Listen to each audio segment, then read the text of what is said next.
সব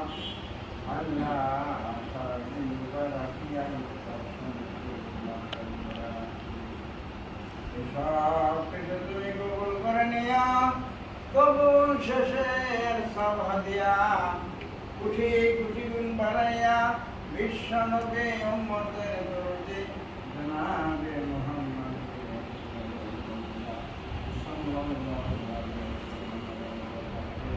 মদিনা মুনাওয়ারায় পাক মুহে পাক কদমে